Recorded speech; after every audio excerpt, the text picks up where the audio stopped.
Global financial దిగ్గజాలు Indian బ్యాంకుల్ని కొనుగోలు చేయడానికి ఆసక్తి కనబరుస్తున్నాయి. ఒకప్పుడు ఇండియన్ బ్యాంక్ సెక్టార్ అత్యంత కఠినమైన నిబంధనలు అమలు చేసింది. మరి ఇప్పుడు ఆ నిబంధనలు సడలించిందా? ప్రస్తుతం ఇండియా ప్రపంచంలోనే శరవేగంగా దూసుకుపోతున్న ఆర్థిక వ్యవస్థగా రికార్డుకెక్కింది. దీంతో ప్రపంచంలోని పలు దేశాల బ్యాంకులు, ఆర్థిక సంస్థలు ఇండియన్ బ్యాంకింగ్ రంగంలో పెద్ద ఎత్తున పెట్టుబడులు పెట్టి లాభాలు ఆర్జించదలుచుకున్నాయా? ఈ వివరాలు ప్రత్యేక కథనంలో చూద్దాం.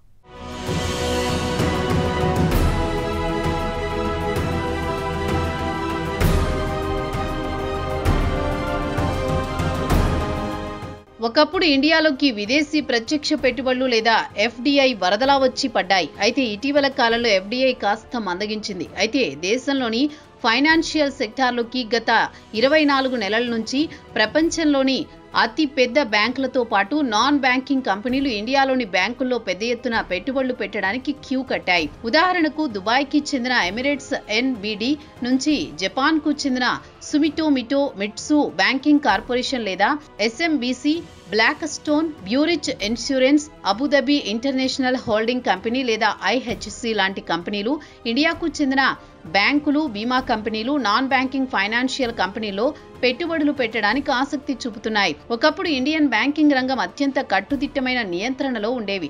ఇండియన్ బ్యాంకు ప్రమోటర్స్ కఠిన నిబంధనలు అమలు చేసేవారు. ప్రస్తుతం ఈ రంగంలో గ్లోబల్ మనీ వరదలా వచ్చి పడుతోంది. ఇక తాజాగా ఇండియన్ బ్యాంకింగ్ రంగంలో బ్లాక్ స్టోన్ ఎంట్రీ ఇవ్వబోతున్నట్టు గత శుక్రవారం ప్రకటించడం కేరళకు చెందిన ఫెడరల్ బ్యాంకులో 9.99% వాటాలను కొనుగోలు చేస్తున్నట్లు వెల్లడించింది.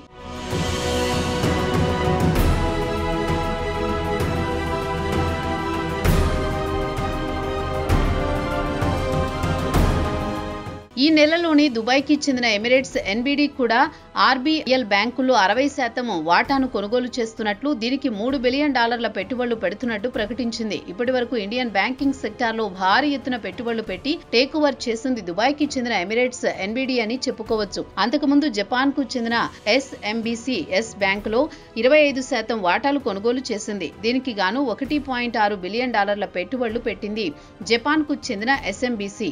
ఇక జ్యూరిచ్ ఇన్సూరెన్స్ విషయానికి వస్తే కొటెక్ జనరల్ ఇన్సూరెన్స్ లో 70% వాటాలను $670 మిలియన్ పెట్టుబడులు పెట్టి కొనుగోలు చేసింది. అలాగే అబుదాబికి చెందిన ఇంటర్నేషనల్ హోల్డింగ్ కంపెనీ కూడా $1 బిలియన్ పెట్టుబడులు పెట్టి సమాన్ క్యాపిటల్ గతంలో ఇండియా బుల్స్ హౌసింగ్ అనే ఎన్బిఎఫ్సి కంపెనీలో పెట్టుబడులు పెట్టింది. ఇక బ్లాక్ స్టోన్ ఐఎన్సి విషయానికి వస్తే ప్రపంచంలోని అతిపెద్ద alternative asset manager company. Federal bank minority వాటా అంటే 9.99% వాటాలను 6,196 కోట్ల పెట్టుబడులు పెట్టి కైవసం చేసుకుంది. బెయిన్ క్యాపిటల్ మనప్పురం ఫైనాన్స్ లో 18% వాటాను 4,385 కోట్లు పెట్టి కొనుగోలు చేసింది.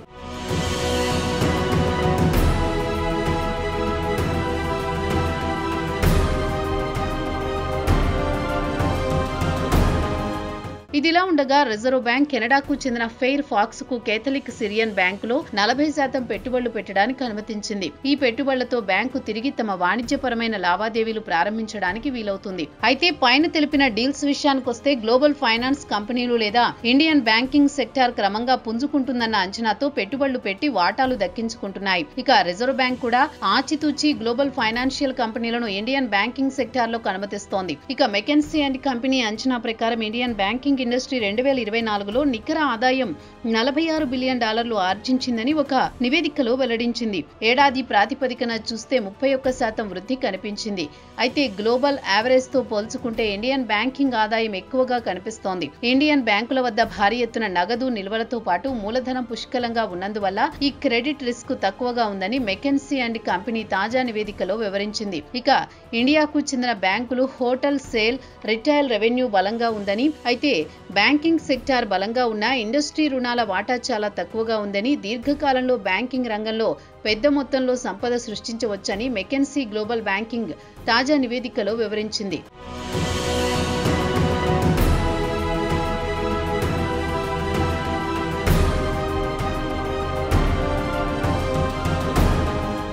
ఇక ఇండియన్ ఫైనాన్షియల్ సర్వీస్ సెక్టార్ విషయానికి వస్తే ప్రపంచంలోని ఇతర అతిపెద్ద ఆర్థిక వ్యవస్థల కంటే కూడా జోరుగా దూసుకుపోతోంది. చిన్న వ్యాపారుల నుంచి రిటైల్ కన్స్యూమర్స్, హౌసింగ్ రుణాలకు డిమాండ్ పెరిగిపోతోంది. అదే సమయంలో దేశ ఆర్థిక వ్యవస్థతో సమానంగా బ్యాంకింగ్ రంగం దూసుకుపోతోంది. కీలక రంగాలకు బ్యాంకింగ్ రంగం పెద్ద ఎత్తున రుణాలు ఇస్తోంది. దీంతో పాటు టారిఫ్ దెబ్బకు కుదేలైన రంగాలకు చెందిన కంపెనీలు కూడా రుణాలు తీసుకుంటున్నాయి. రిటైల్ సెక్టార్ రుణాలకు డిమాండ్ పుష్కలంగా ఉందని S&P గ్లోబల్ రేటింగ్స్ తెలిపింది. ఇక ఇండియా విషయానికొస్తే అది పెద్ద దేశం. జనాభా ఎక్కువగా ఉన్నప్పటికీ ఇండియన్ ఫైనాన్షియల్ మార్కెట్లో సుమారు 400 బిలియన్ ప్రజలకు బ్యాంకింగ్ సేవలు అందడం లేదు. ఇక ప్రభుత్వం GST రేట్లు తగ్గించడంతో అసంఘటిత రంగంలో కూడా రుణాల డిమాండ్ పెరిగే అవకాశాలున్నాయని S&P గ్లోబల్ రేటింగ్ అంచనా వేసింది. ఇండియన్ ఎకానమీ ఈ ఆర్థిక సంవత్సరం 6.8% వృద్ధిని సాధిస్తుందని RBI అంచనా వేసింది. 2027 నాటికి విదేశాల నుంచి రుణాలు తీసుకోవడానికి ఇండియన్ కంపెనీలకు నిబంధనలు సడలించాలని RBI ఆలోచిస్తోంది. దీంతో దేశంలోకి పెద్ద ఎత్తున పెట్టుబడులు వచ్చి వృద్ధి రేటు పుంజుకోవడానికి అవకాశం ఉంటుందని గోల్డ్మన్ సాచెస్ తాజా నివేదికలో వివరించింది.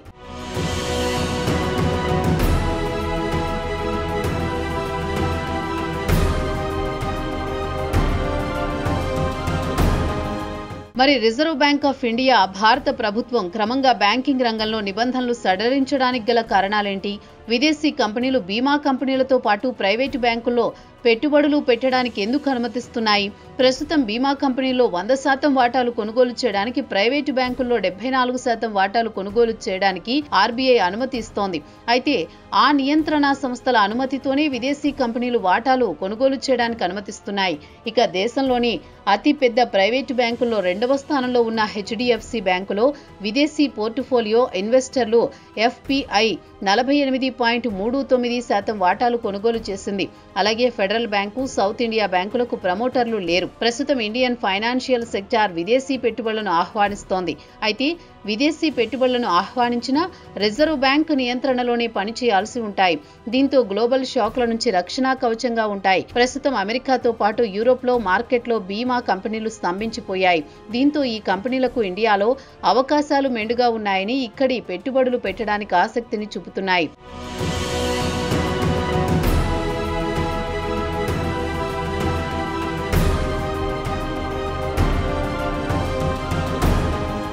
గత దశాబ్దంలో ఇండియాకు చెందిన NBFC సెక్టార్లు కుప్పకూలాయి. ఉదాహరణకు IL&FS, DHFL నుంచి S బ్యాంకు వరకు కుప్పకూలకుండా నియంత్రణ సంస్థలు అడ్డుకున్నాయి, మొండి బకాయిలు క్లీనప్ చేశాయి. ఇక RBI కూడా కొత్త ఇన్సాల్వెన్సీ అండ్ బ్యాంక్రప్టసీ కోడ్ ను అమల్లోకి తెచ్చింది. దీంతో పలు మిడ్ సైజ్ ప్రైవేట్ బ్యాంకులు, NBFCలు క్రమంగా పుంజుకోవడం మొదలుపెట్టాయి. ఈ బ్యాంకులు మూలధనం సమకూర్చుకుని తిరిగి గాడిలో పడడానికి అవకాశాలు ఏర్పడ్డాయని S&P గ్లోబల్ రేటింగ్ క్రెడిట్ అనలిస్టులు తాజా నివేదికలో వివరించారు. ఇక గ్లోబల్ ఇన్వెస్టర్ల విషయానికొస్తే ఇండియా మ్యాక్రో ఎకనామిక్స్ పునాదులు బలంగా ఉన్నాయి. పలు విదేశీ కంపెనీలకు ఇండియన్ మార్కెట్లో ఆకర్షణీయంగా కనిపిస్తున్నాయి. నేరుగా ఇండియన్ కస్టమర్స్ సేవలు అందించడానికి ఆసక్తి చూపుతున్నాయి. అలాగే RBI కొత్త బ్యాంకు బ్రాంచీలను ప్రారంభించుకోవడానికి అనుమతిస్తున్నాయి. అయితే గతంలో కొత్త బ్యాంకులకు లైసెన్స్ తో పాటు బ్రాంచీల ఏర్పాటుకు అనుమతులు ఇవ్వడానికి దశాబ్దాలు పట్టేది. అయితే గత 2-3 సంవత్సరాల నుంచి విదేశీ బ్యాంకులు ఇండియా తలుపులు బార్లా తెరిపించింది.